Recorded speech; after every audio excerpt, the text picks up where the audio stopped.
राधा वल्लभ शेरवंश। आज हम शिव जी की पूजा के विषय में कुछ बात जानेंगे।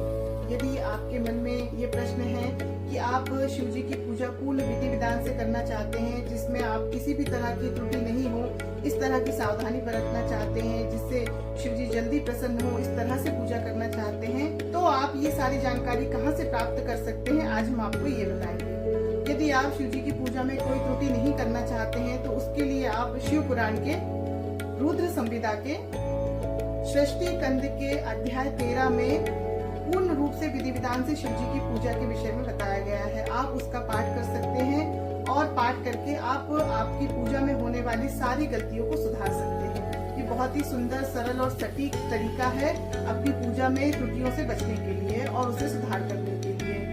यदि आप शिव जी को जल चढ़ाते हैं और आपके मन में यह प्रश्न है कि आपको किस दिशा में मुख कर शिव जी को जल चढ़ाना है, तो आज हम उसके बारे में भी बताएंगे। शिव जी को जल चढ़ाने के लिए सबसे सुंदर स्थान होता है जलधारी के विपरीत दिशा में बैठकर जल चढ़ाना। किसी भी शिवलिंग को यदि आप देखेंगे तो जो उनकी जलधारी होती है शिव जी की, वो हमेशा उत्तर दिशा की ओर ही होती है। और जब भी आप यदि शिव जी पर जल अर्पित कर रहे हैं तो आपको उस जलधारी के विपरीत दिशा में बैठकर जल चढ़ाना चाहिए, यानी कि आपको इस तरह आसन लगाना चाहिए कि आपका मुख उत्तर की ओर होना चाहिए। इस तरह से यदि आप जल चढ़ाते हैं तो यह अति उत्तम बताया गया है।